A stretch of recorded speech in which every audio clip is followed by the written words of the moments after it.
was like, okay, man, I get it. It's like keto. And he's like, no, dude, nothing but meat and animal products. And I was like, yeah. It's like keto.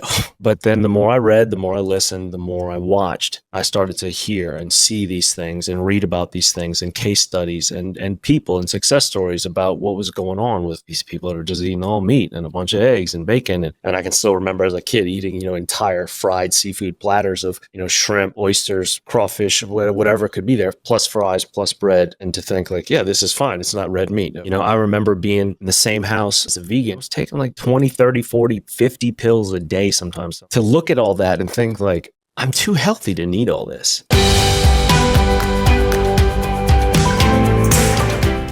All right, welcome. We've got with us today a very interesting guest by the name of Jake Thomas. I've known Jake now for a couple of years. We've talked back and forth, at least online, several times. And you've done some pretty remarkable things over the years, athletically and otherwise. But I guess, Jake, let's just maybe start for people that aren't familiar with you. Kind of tell us a little about your background and we'll get into your story. Sure. Thanks so much for having me, Dr. Baker, and good to see you again. And yeah, it's been an interesting 4 years coming up in June. So just in a couple of weeks that I've been on this carnivore diet tirade, rabbit hole, change of life and understanding of what I ever thought I knew about nutrition or feelings or all kind of stuff. I remember it very clearly. It was 2020 during the lockdown, and a friend of mine put me onto your book, and he said, dude, you got to read this. Put me onto one of your podcasts. He's like, you got to listen to this video. You got to watch this. And I was like, all right, man, pump the brakes. At the time, I just finished my last competition as a natural bodybuilder. I competed in men's physique for years. I did so on a standard American diet. I did it on a bro diet, did it on an if it fits your macros diet. I was dating a vegan and a vegetarian during the latter years of that. So I did it on a vegetarian diet as a plant-based athlete. I did it as a vegan bodybuilder, because people said it really couldn't be done. It'd be too hard to do. You wouldn't be able to get the size and blah, blah, blah, blah. So I took that as a great smite to be able to say, okay, watch me do it anyway. And I ended up doing pretty well. I actually did my best as a vegan of all those things and finished third overall in the world in the men's physique open in 2019. And I was pretty proud. I was thinking maybe I'll make top 50 and I'd be happy with that. But to take third, it made me hungry to think, damn, I should have won the whole thing. But finishing that up, a friend of mine that I served with in the military was reading about you, listened to you, was experimenting with some things on his own. I didn't know this at the time until he led me to it and said, hey, man, you should really check out this guy, check out these things, listen to these books. And he was no specimen of health, physically, mentally, or otherwise. He was not in a position of what I would think would be someone who should be talking to me about nutrition or lifestyle choices. I had a lot of ego and pride, and some of it was justified at the time. Like, I just won this competition. I was pretty proud. I thought I knew some things about some things regarding health and nutrition and exercise, and I still had the medal around my neck, literally and proverbially. And so for someone to suggest that I make changes, I was like, dude, you might want to pump the brakes and walk a mile before you give me some criticism. But he kept at it. And so I kept listening because he's a good friend and we served together and I have a lot of respect for him. So I was like, all right, tell me about it. What is it? Watch this, read this, listen to this. Watch this, read this, listen to this. Okay. So he starts talking to me about what the diet kind of consisted of. And I was like, okay, man, I get it. It's like keto. And he's, no, dude, nothing but meat and animal products. And I was like, yeah. And he had to keep reinforcing that because I was being resistant to listening to the message. Again, I had a lot of pride and ego invested in myself. But then the more I read, the more I listened, the more I watched, I started to hear and see these things and read about these things and case studies and people and success stories about what was going on with these people that are just eating all meat and a bunch of eggs and bacon. And I came from a family of medical practitioners. My father worked in anesthesia for almost 40 years in New Orleans. My mother was a nurse. My mother taught nursing. I had aunts and uncles that were also either physicians themselves or in somehow affiliated with medicine. I grew up around heart consciousness, dietary consciousness, mind your P's and Q's, eat your veggies, stay away from too much red meat, eat plenty of fish. And even in New Orleans, I still got a lot of that advising as far as in don't eat too much of the fried food. A little bit's okay. Still be a New Orleanian, but don't overindulge. And I can still remember as a kid eating entire fried seafood platters of shrimp, oysters, crawfish, whatever could be there, plus fries, plus bread, and to think, yeah, this is fine. It's not red meat. Okay. So for my whole life, it was stay away from saturated fat, stay away from red meat. It's the devil. Keep it in limited quantities, blah, blah, blah, blah. make sure you get your whole grains, the typical food pyramid, etc. But my father had heart issues all his life. He had quadruple bypass surgery at 37. I was like 2 or 3 years old at the time. And throughout my time of knowing my father, it was always this back end conversation of like, well, when's he going to have another heart attack or another stroke or have to get an emergency run to the cath lab? Like, he was on a pretty good first name basis with the people there. Granted, he worked with a lot of them, but at the same time, they would always make jokes saying, hey, we got your bed ready for you in case you need to stop by, make a drop-in appointment or whatever. So it was a funny thing, but at the same time, I didn't understand then. Now looking at the writing on the wall, it's like, God, man, like all this methodology, all this philosophy, all this ideology, all of this practice, and what was thought to be true and right and the way, the healthy way, where was it getting him? Where did it get him? Like I said, quadruple bypass at 37. Come on, man. What are you doing? And so that was all on the front part of my brain when my buddy was talking to me about these things. And I started reading stories, a lot of the success stories through your website there on Revero. That was CarnivoreDiet before all that. And reading what people were writing, what they had gone through, what they were eating, what their lives were like, what their lives became. And to me, so much of what I got out of that was that it was a lot of merit-based proof. It wasn't just anecdotal, it was factual. So someone was this big, they reduced their body mass by X. Someone lost this kind of weight, someone that put on weight that needed to, someone that was anemic or anorexic or had an eating disorder that reversed it. Someone that had an autoimmune condition reversed it. Someone that had freaking cancer cells that they couldn't mitigate, they were able to subside or otherwise put things into remission. You can't deny that. Having emotions or ethical reasons to eat a certain way or to believe in something, or religious reasons, even better, to believe in something or a way of eating is hard to quantify. Whereas those results were right there in black and white. And that's what really made me say, okay, fine, I'll try it.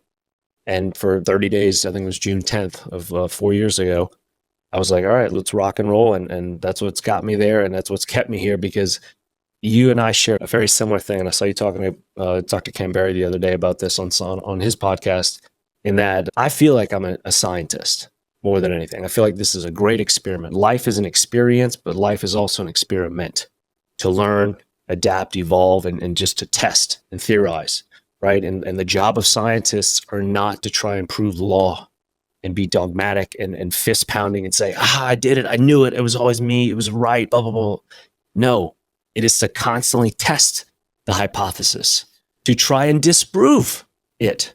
Like the Edison philosophy of 10,000 ways how not to make the light bulb, not the one time of, oh my God, I did it. Look, guys, no. By that time, he's like, how about that? Let's keep going. And you go back to the drawing board. So this is something that even with all the experience that I thought I knew and had about nutrition, dietetics, exercise, lifestyle, having grown up around the people that I did, like I mentioned, this is something I cannot disprove. So for the last 4 years, as much as I've been 95% an animal eater of animals and animal byproducts, of raw dairy and red meat and lots of bacon, lots of eggs and ground beef and organs and just all kinds of delicious goodness, that 5% that steps out, that takes me stepping outside of it, is me trying to test that hypothesis, because it's almost like I don't want to believe it, because it's so perplexing to me. How could this be? How could this be the way? How could I have been wrong, and whether I was right or wrong? But how could this be the way? And so that's been my greatest part, Dr. Baker, over the last few years, is not just how good it's made me feel, how things in my life have improved, my own physical health, mental health, my sleep, the clarity of mind, the reduction of brain fog, all the buzzwords things, for sure, check boxes. But then the athletic performance that I've been able to achieve, that's where the merit comes in for me. Again, I can't quantify your sleep versus my sleep. We can track data and show similarities and stuff like that. But when you post a number on the wall, like you on the rower, that is an absolute middle finger to the world of saying, you cannot argue this. I did this. The numbers show it. My age shows it. The timestamp, bam, it's there. And that's what I got into and started running races and triathlons and everything my way, this way, without carbohydrates, and a lot of times fasted and even dry fasted, to be able to say, holy cow, like I'm doing this and people can't refute it. They can say what they want. Their emotions can be one thing, their religious views, their political views, even why that even matters with food. But apparently as a carnivore, a declared carnivore, you're automatically a red-blooded, gun-toting, racist Southern American, which is like the assumption, funnily enough. But Anyway, it's something that's been perplexing me, and that's what it keeps me coming back for. Yeah, with a lot of stuff in there, and you're right, when you can demonstrate objectively, like I said, you lost 100 pounds, your ulcerative colitis, biopsy proven ulcerative colitis is now in remission, so on and so forth. Those things are hard to refute for sure, and we see plenty of that with, like I said, clearly objective things. Let me ask you, because I know you said you've obviously been athletic or fit for a long time now, and shown that you can do it in a number of ways. Like I said, the fact that you can do such a good job as a vegetarian just is a testament to, I guess, your discipline and so on and so forth. Like I said, I'm very much of the like mindset. I'm willing to push hard and keep going. But I think for me, I objectively am I know what I've done. I know what I've been capable of. I've been very meticulous about how I do those things. And I know that I get, from my perspective, athletically, a carnivore diet works better for me. And I'm just curious, because I think you said you just ran a marathon with very little training or something like that. Tell me, what are the things you've done since going on this with regard to athletics? 2020 was definitely the beginning, right? The summer of 2020, I really remember I was running a lot. I was here in Texas. It's 120 degrees out on the tarmac a lot of times. And I just didn't feel I don't know how to say this. I was using so few things in order to get my energy that it was mind-blowing to me. How am I going on these 15-mile runs at 15:30 in the afternoon where it's literally 120 degrees with the heat index, and I just go out there with a little bottle of water on my hand? No carbs, no pre-workout, no intra, no BCAAs, no exogenous ketone, like nothing. Now, how much of that's mental or like some kind of placebo thing of me thinking I'm superhuman because I'm eating steak and just feel like a bloodthirsty, ravenous animal, I don't know. But I've never done that before with everything else.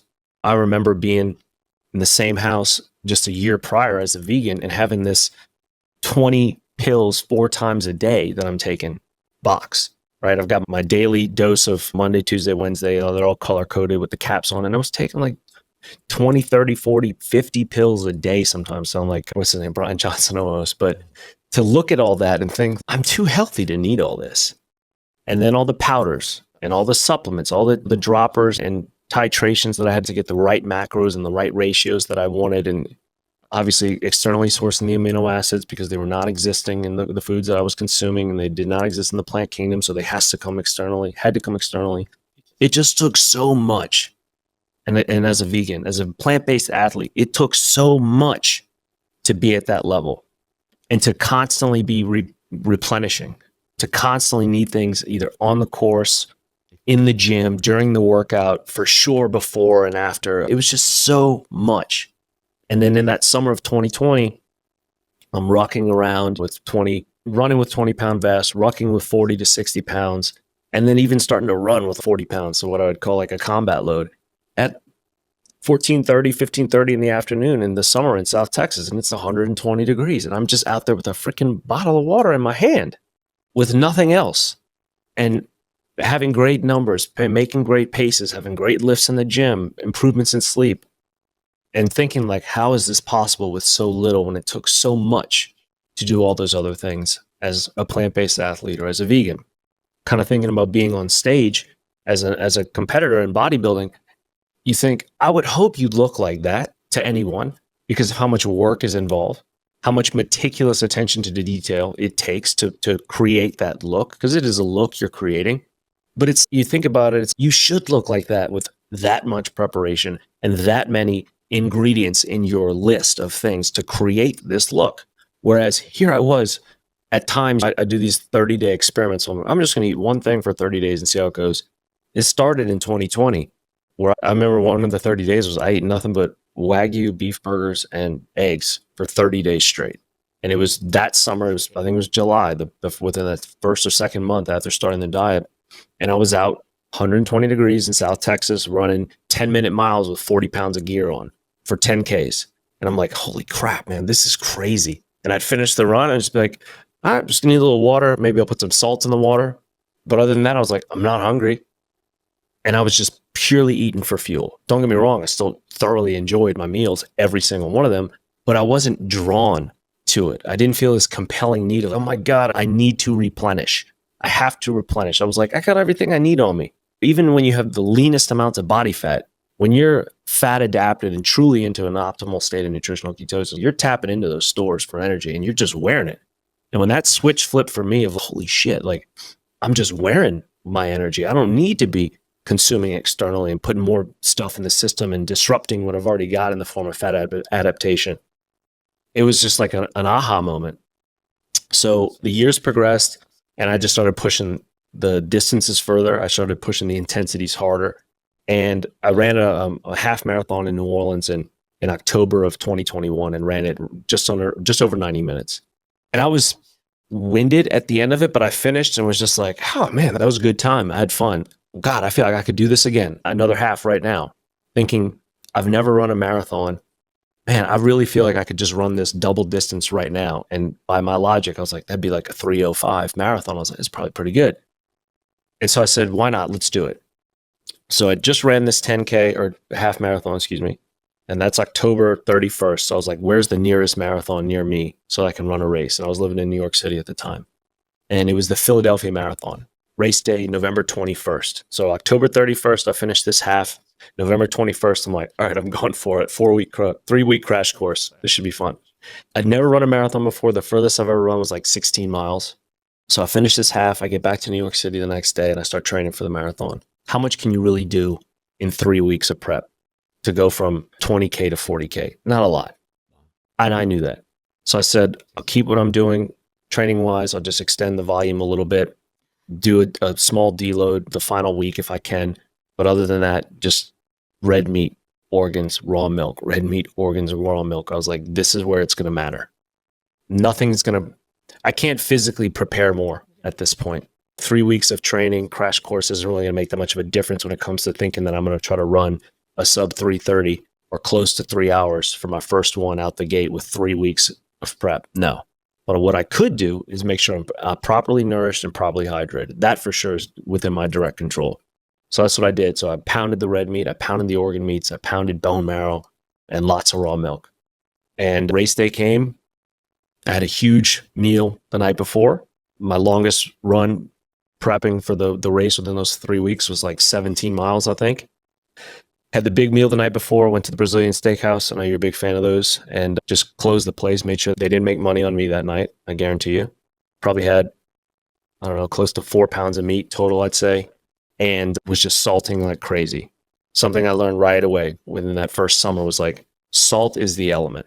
Salt is the mineral. Salt is the absolute critical ingredient to make this work. Because there were days when I would run and I wasn't salting my food enough, or I wasn't salting my water enough, and I could feel the difference quickly. I would cramp faster, I would fatigue sooner. And when those cramps and fatigue happens, especially on a zero-carb diet, like you're pretty much effed. There's nothing that's going to save you at that point because you've depleted it. And it's like you would have to use the other substances that you don't want to in order to get back into the green zone. So overloading was something that I learned to do quickly. Heavy salt to the food, heavy salt to the water leading up into that night. And then that night I was actually making my own like homemade electrolyte mixes. So I was mixing magnesium and potassium and calcium and sodium with raw, heavy whipping cream and melted bone marrow and putting them in Ziploc bags. And I said like, all right, I'm going to take these on the race course with me. And if I need to, these are going to be my Carnivore power gels. Granted, the delivery of those things would not pass the blood-brain barrier or absorb into my bloodstream as quickly as a simple carbohydrate would, but it was something I said, okay, I'll try this anyway, and we'll see. I ended up not using the things anyway, and on the race course that morning, same thing, tons of salt, not too much water, but water so salty, it's like seawater. Like when people ask me, like, how salty do you make it? To where it's almost unpalatable, to where you don't want to drink it, because that's what Gatorade is. If you took the sweetness out of Gatorade, that's what it would taste like. People don't understand that. My electrolyte mix, the 3131 that we probably all use similar ratios for, is just like Gatorade. It's probably a little bit stronger, but it doesn't taste like Gatorade because Gatorade has all that sweetened garbage in it, but it's still got the same level of potency and it'll work. It's definitely effective. So I was creating my own Gatorade, making sure I was getting tons of it in. And then that morning, I thought back to the half marathon in New Orleans. I was like, man, I ran that half marathon dry. Not only was I fasted, no food before, but I didn't have any water on the course. I didn't mean to do that. You go through those first few water stops, and I was like, I'm cruising too fast. I'm running too well. I feel too good. I don't want to slow down. I don't want to stop. I don't want to break the stride. I've got too much momentum and tempo. Just keep going. So I finished that half marathon with no water. Felt fine. So the morning of that race, I was like, you know what? I'm just going to see how this goes too. And I'm just going to bust through these water stops. And if I don't need it, I'm not going to stop. If I'm running well, I'm not going to stop. And I did. I was on pace for probably like a 3:05 at the halfway mark. And 15, 16, I was pretty well. Right around 18 is where I started to feel it. Again, no water, no food, nothing during, nothing before. And definitely could start to feel it at around 18. But at that point, I was like, whatever. I've come this far. Too bad. I'm going to go for it. I definitely could have drank water. I definitely should have drank water to perform more optimally and to generate a better time. Sure. But at that point, it was just like this. Yeah, again, you came this far. Like, just get through it and get it done. I hit a good wall at around mile 20. The pain started to come. I could feel the lactic acid building up in my legs. They were very heavy. They're getting swollen. I was tired. My mouth was super parched. All the signs of dehydration were all over me, but I just busted through it. Finished the race and ended up running 3:25, 3 hours and 25 minutes. So just under 3.5 hours. My first marathon, fasted and dry fasted. And that was another thing where I just said, okay, find me somebody that's carbohydrate fueled to do that. I don't know. So that's obviously challenging. The farthest I've ever run in my life was the equivalent of a half marathon. That was many years ago, and don't have any desire to do that again. But so that's your first experience, and you continue doing these things, don't you? Correct me if I'm wrong, but I think you've run some more beyond that. Is that right? Yep. So between either half distance Ironman, Olympic distance, sprint distance triathlon, and just more marathons like that, I'm definitely going for the sub 3 hour zero carb, because after that first one, I was like 3:25. Oh my God. And that's me hard dogging it, or I don't know, maybe you could say dumb dogging it without water and whatnot. But to think, okay, on a 3-week prep, hastily getting there without adequate training, I'm pretty well conditioned, sure, but to train specifically for that time is different. Just like with you on the rower, somebody that armchair quarterbacks that and goes, oh, I could probably do that. Like, first off, no, you couldn't. Two, those chunks of time that you're knocking down, going from 145 to 125 on the rower, that block is massive, right? Like, someone sees like, oh, it's only 20-second differences. That's massive. Same thing for the race. The big steps, I'd say, on the marathon are when you go under 4, for most people, it's a huge milestone. Under 3.5 is another milestone. Under 3, you're just getting into that elite world. That's where you're really making a statement. And so for me to get there, I got to will myself to train for that, because it's not just a casual training. That's serious training, and that's serious hard running for that whole less than 3 hours.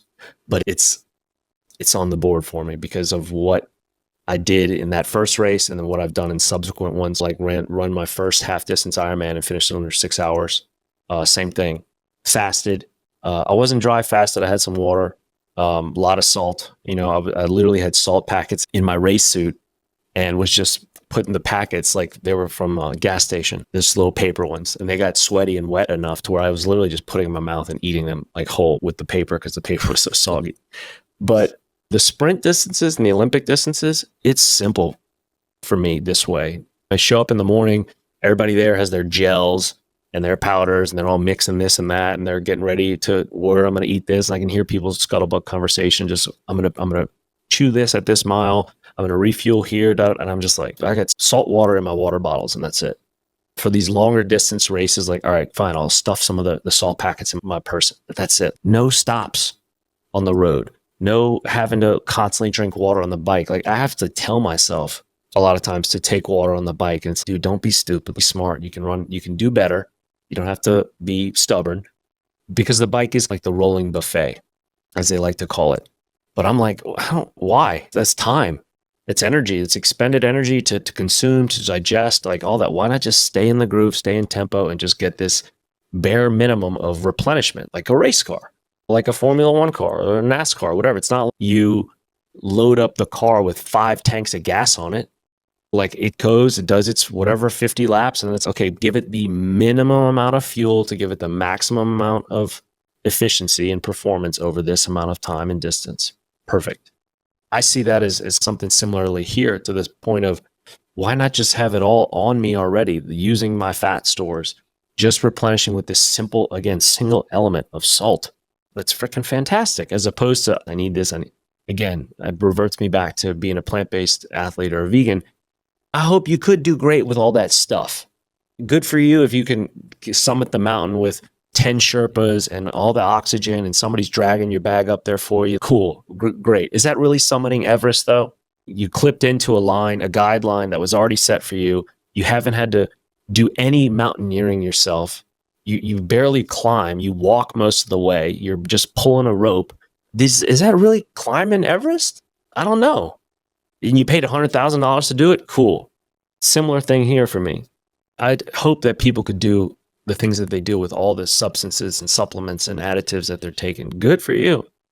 I just think it's cooler, and I think I feel better, and I think I'm performing pretty darn okay with just God-given humanity, an innate level of ability, and what I think we all have, we're born with, if we would just believe it and embrace that, as opposed to thinking we need all this other stuff, all these externals, in order to achieve these things. Like what you do, man. People see that and they think, oh, he's clearly juiced up. He's TRT, PEDs, the whole works. And I love getting those messages. I post race photos after the races, and it's just, I'm like, no carbs, totally fasted. And people like, yeah, but all the Winstrol you could get, all the TRT, whatever. And I'm just like, man, like that. I love that shit. The comments, not the juice. And something that you said that I absolutely love, and I've been saying lately too, it's like, to anybody, send me a test. I'll take it anytime. Pay for the test. I'll take it anytime. Yeah, I've got a LabCorp close by me. You give me the panel, whatever you're looking for, I'll take it anytime, anywhere. Say that for somebody else. Somebody says they're natural or blah, blah, blah. Oh, what, you're natural today? You're natural this month? Cool. Like, how about a career's worth of nothing but just, like I said, raw determination and a little bit of steak and salt? Yeah, I think we, unfortunately, because it's so ubiquitous. I mean, there's so many guys, young guys taking testosterone. It's like, you're 27. Why the hell are you doing that? Yeah. We discount what can be achieved without that stuff. And I think you can be I literally was just presenting I was presenting in South Carolina this past weekend in front of basically at the top strength and conditioning coaches conference with all these ex-NFL guys and college strength coaches there, and saying, look, you clearly can do this stuff even without carbs. And it was funny. It was one of these put up or shut up things, and they had a little deadlift party, and I pulled 405 for an easy 21 reps. And they're like, yeah. And they watched me eat. They saw me eat nothing but meat the whole time I was there. You can put up or shut up. And like I said, I like to let the actions speak louder than words. But let me ask you, Jake, because I get a lot of people ask me about this. They'll say, hey, I want to run a marathon, or I want to, whatever, cycle or something like that. You mentioned for you that salt and water basically is what you take with you on these longer events. But the question I often get is, how do I fuel? Like, when do I eat? What do I eat before, after? How do you prepare for that? And what works well for you? I assume you've had a chance to experiment a little bit. Yeah. Most of the races typically kick off sunrise on race days, right? Especially the longer races like the triathlons and the half irons and whatnot, they're usually bright and early. I like a 12-hour fast before, I'd say minimum. So I'm usually eating last meal 17:30, 18:30, and then knowing the race is going to be around sunrise. So I like 12 hours prior, fatty, plenty of red meat. I usually almost always go to a Brazilian steakhouse before race days. It's like my tradition. So that creature of habit kind of thing, right? So having that final meal and just thinking about the course. I usually drive the courses before or ride them before to scout and recon and do all that stuff and get my mind in the headspace. But the meal before, I sit down and I'm at any of the churrascarias and I'm like, picanha, rare picanha, beef ribs, and ribeye. And that's it. They're like, you sure you don't want any Parmesan pork or garlic chicken? I'm like, nope, picanha, beef ribs, and ribeye. And if they have lamb chops and they're not lemon and rosemary seasoned, I'll take those too. But most of the time they are, so I pass. But I'm just eating as much of the fat as I can, to be honest. And when the guys come to cut, the carvers, they're like, how would you like it, sir? I'm like, rare as you can give it to me. And I was like, and as fatty as you can possibly cut it. And they'll start cutting. I'm like, no, right there. And they'll be like, are you sure? I'm like, I want you to cut it so fatty. I want you to think it's inedible. I want you to think it's gross. And they'll look at me like, okay, man, whatever. I typically do that because I don't want to have anything upsetting to my stomach in the system in the form of a spice or a seasoning or a smoke or a rub. So I usually do not have barbecue the night before, just because not all smokes are the same, not all rubs are the same. You might catch a spice or something that'll give me maybe some indigestion or maybe an upset stomach or otherwise, top or bottom. Don't want to have that at all on a race course. And so for me, it's all about having that minimal ingredients list, as pure of a source of sustenance as possible. And the Brazilian steakhouse do a great job of that. Otherwise, I'm usually cooking my own food. But 12 hours prior, as much as I can eat, and then start pounding salt water. Like I said, drinking that seawater mix. I do have an electrolyte mix that I used to drink and mix pretty regularly with different food grade minerals to use, but I stopped that probably almost 2 years ago now, to where I'm just going to salt and just heavy salt again on the food and then in the water. And then the morning of, really heavy salt with not so much water, because now I'm thinking about purposefully retaining the water as opposed to expelling it. So for anybody to understand that, if you really want to retain water to use it, it's a good thing. But if you're just drinking water on its own, the natural diluent, the natural solvent that it is, it's going to help you expel a lot faster. So rather than retaining nutrients and retaining water, you're going to pass it much quicker. So in the morning of, I'm actually not drinking that much water, but I'm just having a lot of salt, to where I'm either having spoonfuls of salt with little bits of water, or not much water, but lots and lots of salt within it. And that way, once the race comes, I'm not having to pee. I'm definitely not having to poop, which is awesome. And I'm not parched. I feel hydrated. My body's hydrated. I can tell. But the mistakes I would say that are easy to make, that I would stay away from, is eating too soon before the race, having food the morning of, eating something that's got a lot of spice or smoke or something else the night before, having an upset stomach. Don't want to do that. And then drinking too much water the morning of. Hydrate the night before, salt up the night before, and then good bit of salt the morning of with not so much water, and you're ready to rock.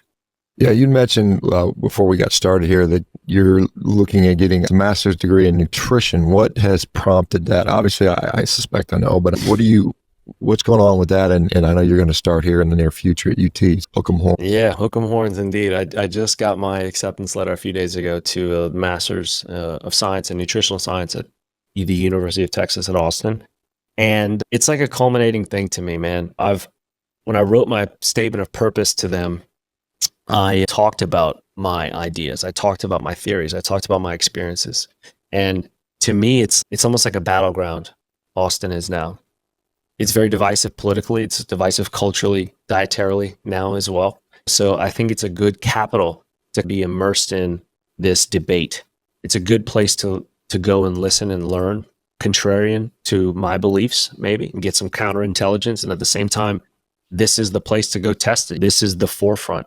I'll have exposure and opportunity to the professors, to the labs, to the equipment, to the study, to the material, everything there, right? To where I can now say, maybe I can start putting some actual, more than anecdotal surety. Again, not trying to prove that law, but just trying to get more efficacy about my beliefs and be able to have a little bit more legitimacy of where my ideas come from. And just in these beginning phases of what I've been starting to do in the form of prep work, to start realizing like, oh my God, that's why I feel this way. It's much more about mitochondria than it is about my blah, blah, blah, blah, blah. Like tiny little things, and understanding how much that matters in the form of how we feel. Like my thesis that I'm bringing there, because spoiler alert, I'm probably going to stay there and push for my PhD.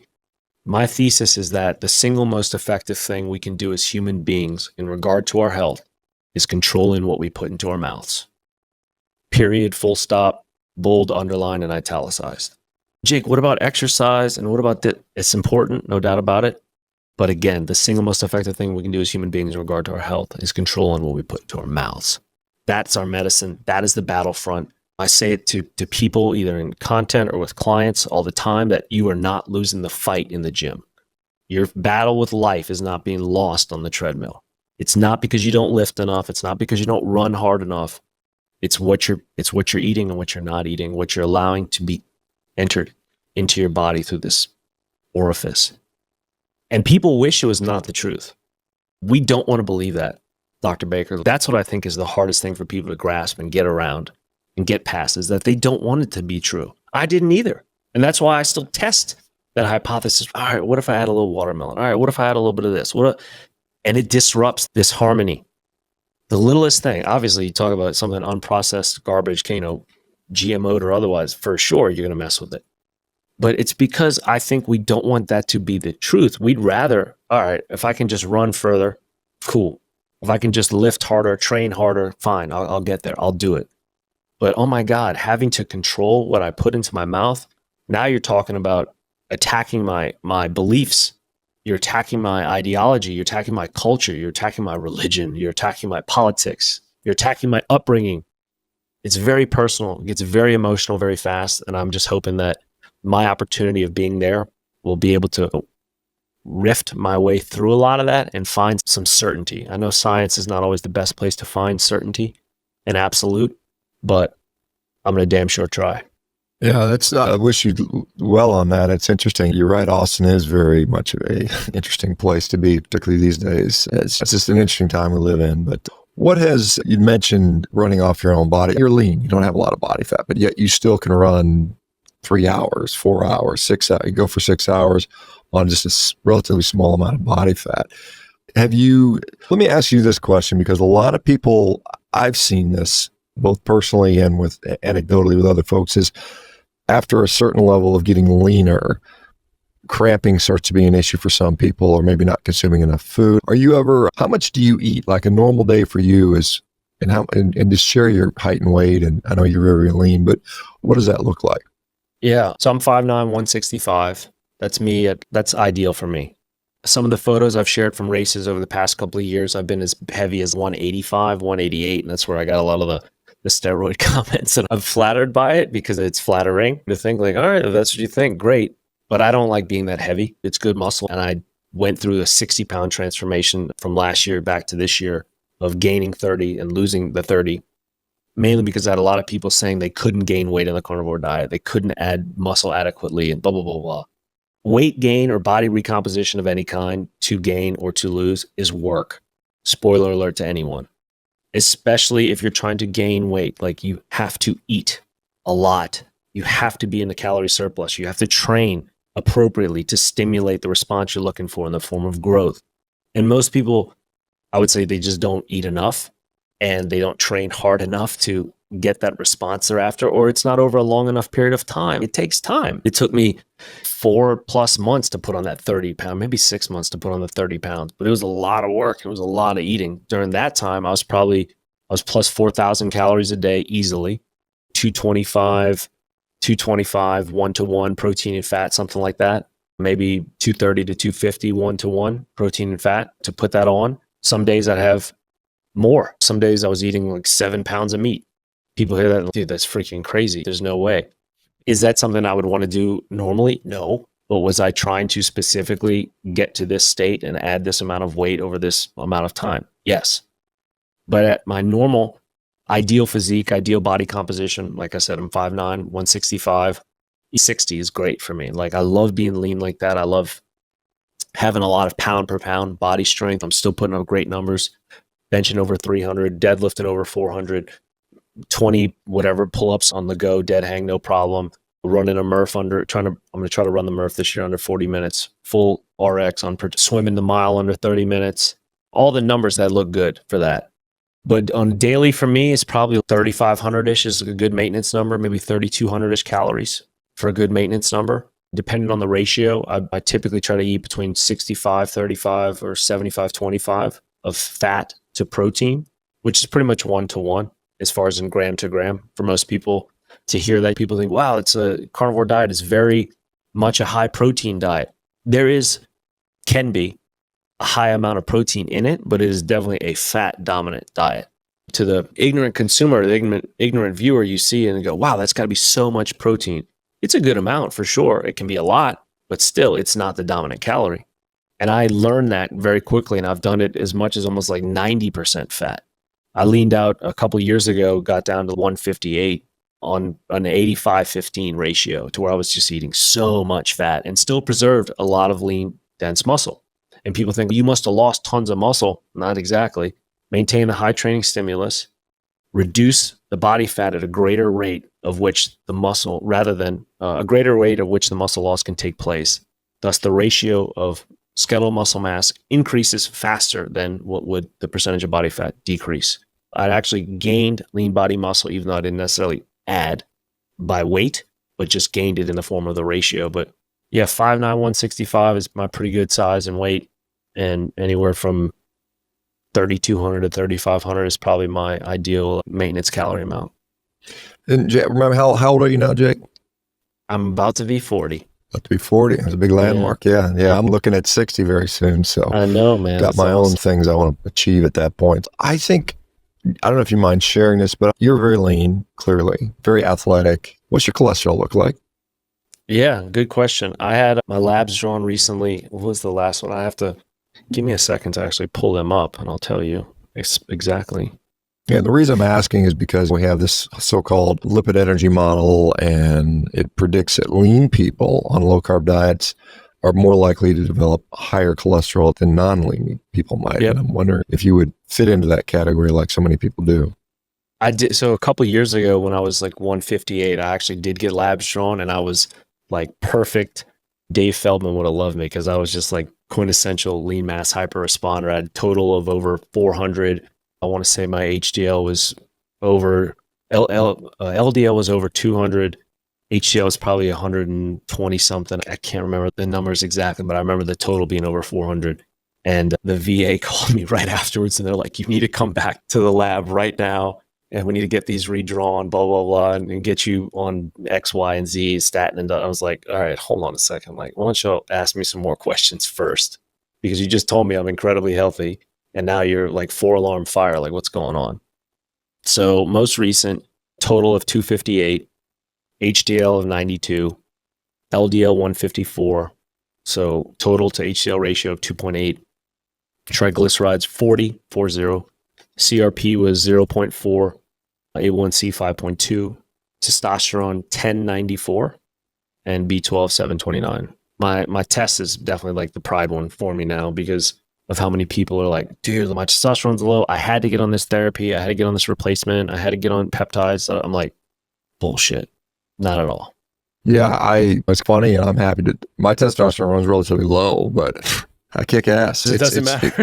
It really doesn't matter that much. People really obsess about a number, but there's very clear data that some people have greater androgen receptor density, and sensitivity, and just don't need as much. And as long as I wake up every morning the right way and can put on muscle and stay lean and strong, I'm fine with whatever number shows up. Pulling 125 for 500 on the rower, I think it's fine.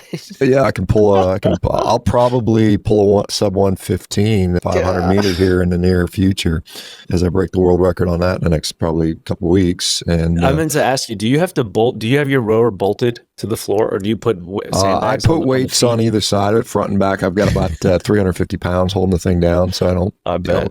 Otherwise it jumps around too much because I'm pulling too damn hard. You can't. I don't know how you would. I've got a concrete floor in the garage. I wouldn't want to bolt it into that. But yeah, it's something that I'm tall, I'm strong, reasonably cardiovascularly fit. I'm built for this particular weird little exercise. It's funny because then I actually mentioned this to the strength coaches last year. There's 100 meter. There's all kinds of different. And just by chance, I pulled up the 100 meter top in the world for age group, and of the top 10 people, 4 were carnivore.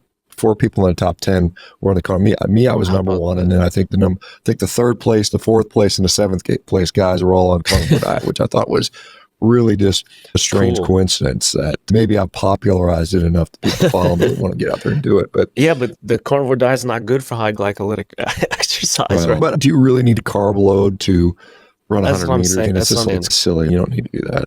Like I said, that's why I'm interested, because the marathon distance and further, like you said, you run into that wall.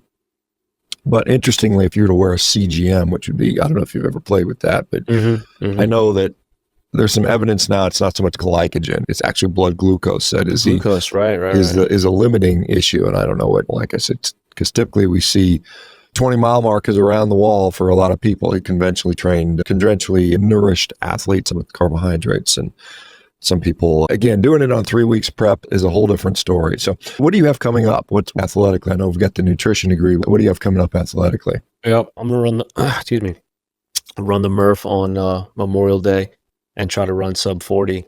I haven't done that yet, and it's something I really want to do. So the 1 mile run, 100 pull-ups, 200 push-ups, 300 squats, 1 mile run, all with the 20-pound vest. And to do it at the RX, it's straight through, not partitioned in 5 sets of this, 10 sets of that, like 1 mile run, 100, 200, 300, 1 mile run. So I'm going to try to do that under 40 minutes next week. And then look for some more races to take down over the summer. There should be like some good duathlons, good triathlon in September here in Kerrville that I'll run. My mother is running the Murph on Monday. My 72-year-old, almost 4-year carnivore mother herself is running her first triathlon later this year here in Kerrville. She's running the Murph this next week with me also. She's honestly, man, like been somebody that's been really right there with me in all this. She was given almost a death sentence from a very low calcium score for our bone density scan from a doctor telling her that she had a year to live based on her state of osteoporosis that she was dealing with. And I was like, what? Not on my watch. So the last few years, my mother's been pretty much right there with me, eating what she's eating. Lots of brisket, lots of red meat herself. She travels with bacon everywhere, has a tallow jar in her vehicle with her. And she's put on 12 pounds for the last 16 months now. 12 pounds. She's lean. She's already 2 pounds before, and she's 136 now, or 135. For someone of her age and her ability to put that kind of weight on and muscle, absolute dense muscle, but looking leaner, but being more together. I gave her a spirit animal like motivation. I said at the beginning when we started, I showed her a picture of Linda Hamilton from Terminator 2. And I was like, Mom, this is the goal. This is the spirit animal. This is you. And she's, what did she do to get? I was like, she pumped steel to get like that. I was like, I don't know exactly what she ate, but I was like, Pilates and Jane Fonda didn't do that to her body. I was like, that's pumping steel. And so I had to get my mother into resistance training, and now she's an animal, but she and I will be running those together. And then, like I said, that sub 3 hour marathon, man, I just can't escape it. And I'd love to do it as a 40-year-old. I think that'd be a lot of fun. It's just the training for it part that is, I really got to buy into that, because it's one thing to train for the race, but to train for it at that pace is a lot. Just like with you. Hey, anybody can get on the rower and just have a good time, get a good workout in. But like when you're really trying to ramp up that kind of number, it takes something there, as it should. That's what's on the immediate board right now. Yeah, it's stressful. Every time I go out there and try to pull really hard, I think about it I'm ruminating on it for 24 hours because I know how much it's going to suck. Yeah. And you get out there and just do it anyway. But what I'm interested, because, your mom has done this now, and she's obviously improved her health otherwise. That's pretty interesting to see. Obviously, you must have influenced her. I can't imagine how much. I guess you said you get some people accusing you of taking drugs, like I do. Just because you have a little bit of muscle, they think you must be. It had to come from steroids. It couldn't have come from the 45 years of busting my ass in the gym. That had nothing to do with it, right? It's just hilarious. What about do you get much in the way of negative feedback? Obviously, I just had this ridiculous, I'll call it a debate, but it was literally an hour of this screechy vegan yelling at me and screaming obscenities at me and telling me how I should be in jail for eating meat because I wouldn't concede that humans and animals are the same thing. It was just nutty. But do you get much of that? Man, Serena Music, mutual friend of ours, she phrased it to me one time on her podcast when I was on. She was like, I've never gotten so much criticism or just outlash verbally from people until I became a carnivore. And I was like, damn, me too. Nobody cared. People had their opinions when I was a Marine. You served, obviously you dealt with people that applauded you, people that condemn you. It comes with the territory, whatever. When I was, a bro style bodybuilder, get a cool cheese ball, drink some Red Bull, put some hair gel in, like the normal, I would say, criticism that came with it. Nothing too crazy. When I was a drug addict, hey, people want you to be better. Hey, pick yourself up. When you're an alcoholic, hey, come on, man. But for the most part, I was okay. I was accepted. As a vegan, got a little bit of criticism. Jake, of course, we got to be a vegan. We got to take care of you and your sensitivities and delicate sensibilities.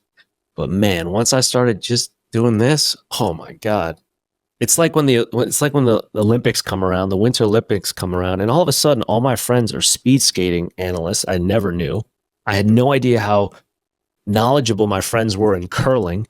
I had no idea how much my friends knew about archery, and just anyway, I love armchair quarterbacks when the Olympics are around. But it was like that, man. Like so many people come out of the woodwork to admonish and reprimand or scold or just outlash at me. Like you said, with this person you were on the show with, hey man, like I didn't knock on your door and just start blasting you with what I feel to be right. And I've never seen something like that for any stance I've taken in anything as to be as negatively received as this is. Granted, there is a whole other side of that world that embraces it with open arms and a lot of warmth. And here we are talking about it, discussing it, but it almost feels, shouldn't it be the other way around? Shouldn't the peacefully minded, conscientious objecting vegan be more of the soft-handed, turn the other cheek kind of person? And like here, we are the bloodthirsty bone crunchers, like going, hey man, we're just eating our food. Like it's all good. We're not trying to, I'm not going to go throw blood on somebody outside of a rally. You know what I mean? I would never do that. I'm not going to go throw tomatoes or picket or I don't know. So the aggressiveness that a lot of people have towards this, I did not expect. But man, is it fun. I gotta say, because it just strikes a nerve, man. And it's what I was saying earlier, it's that it's one of the 4 vitals of life, right? Eating, living, sleeping, and drinking. And by drinking, not booze, hydration. You attack any one of those things, you get a radical response. You take away someone's sleep, we do it all the time. It's a very effective interrogation technique for that exact reason. You take away someone's hydration, it can be extremely critical very fast. You can get into bad places, but it's also can be a lot of benefit. You play with hormetic stress, right? It can be great to dry fast, tremendously beneficial, but obviously too long, you'll be dead pretty fast. You take away someone's breath work can be great, sure. Jake, unfortunately, too fast, too soon. Hey, Jake, we're unfortunately out of time, man. It's gone through. All good, man. Hey, where do people find you? Share that group. Yeah, lifelikejake.com is the website, and then all the social channels at lifelikejake. Life Like Jake. All right, man. Thanks so much, Jake. Take care, man. Thanks, Dr. Baker. You too.